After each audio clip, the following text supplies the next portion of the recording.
দিগন্তজোড়া সাতক্ষীরার মাঠে এখন যেন হলুদের গালিচা।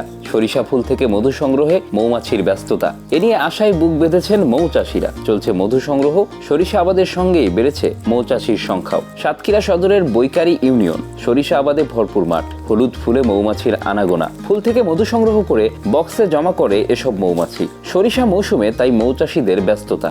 1.5 মাস থাকা পড়বো এখানে। 1.5 মাসে আমরা 7 দিন পর পর মধু হারভেস্ট করে থাকি এখান থেকে। সকাল থেকে মনে করেন যে এই বক্সে কোনো সমস্যা বা মানে মানে মানে দেখা লাগে আর কি। এই মৌমাছির উপরে আমরা ব্যস্ততা থাকি। এই শীতের মৌসুমে আমাদের ইনকাম হয়, আর এই মৌমাছি থেকে আমরা এই মধু সংগ্রহ করে আমরা বিক্রেতা করি। রানী মৌমাছি দেয় নেতৃত্ব। 7 দিন পর পর বক্স থেকে মধু সংগ্রহ করেন মৌচাষীরা। সরিষা চাষি সন্তুষ্ট ক্ষেতের ফলন বৃদ্ধিতে। প্রতি বাক্সে এক একটা রানী মৌমাছি থাকে এবং প্রতি বাক্সে 6 থেকে 8টা আমাদের এরকম ফ্রেম থাকে। এবং যদি ফুল এবং মৌমাছির অবস্থা ভালো থাকে তাহলে প্রতি সপ্তাহে আমরা 2 থেকে 2.5 কেজি মধু সংগ্রহ করতে পারি।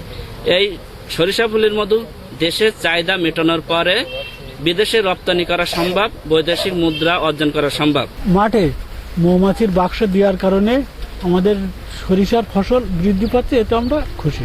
বিনের পোতা বিসিক শিল্পনগরীতে হচ্ছে মধু প্রক্রিয়াজাতকরণ। চলে যাচ্ছে রাজধানী সহ সারা দেশে। ভৌগোলিক অবস্থানগত কারণে এ অঞ্চলে মধুর সুস্বাদু ও চাহিদাও বেশি বলছেন এই মধু ব্যবসায়ী। বাংলাদেশের মধু বাংলাদেশ মার্কেটে ব্যাপক চাহিদা।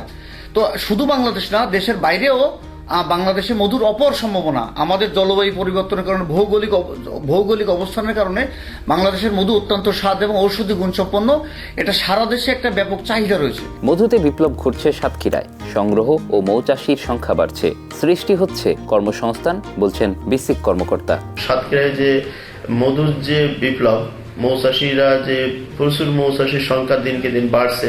আমাদের বিসিকের কিন্তু এখন বর্তমানে নিবন্ধিত প্রায় 350 মৌচাষী আছে। আমরা যদি বলি এই সংখ্যা কিন্তু আরো বেশি, এটা প্রায় 500-600 হবে। আমরা চেষ্টা করছি যে প্রত্যেক মৌচাষীকে নিবন্ধনের আওতায় নিয়ে আসতে।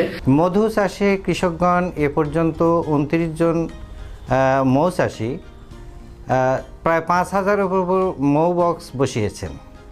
এর থেকে তারা প্রায় 21,000 কেজি মধু সংগ্রহ করেছেন। এখানে বেকার যুবকগণ এই কাজে এসে তাদের যেমন কর্মসংস্থান তৈরি হচ্ছে, অপরদিকে ফসলের উৎপাদন বাড়ছে। সারা বছর এই ফুলের সমারোহ থাকে, সেদিকে খেয়াল রেখে আমরা তাদেরকে পরামর্শ দিচ্ছি। আশা করা যায় যে এই এলাকার এই মধু চাষের মাধ্যম দিয়ে অনেকের আর্থসামাজিক অবস্থার উন্নয়ন। জেলায় এবছর সরিষা আবাদ হয়েছে 17,531 হেক্টর জমিতে। এসব জমিতে 29 মৌচাষী পেতেছেন 25,000 মৌবক। মধু সংগ্রহ করেছে 21,000 KG. Bangla affairs news desk.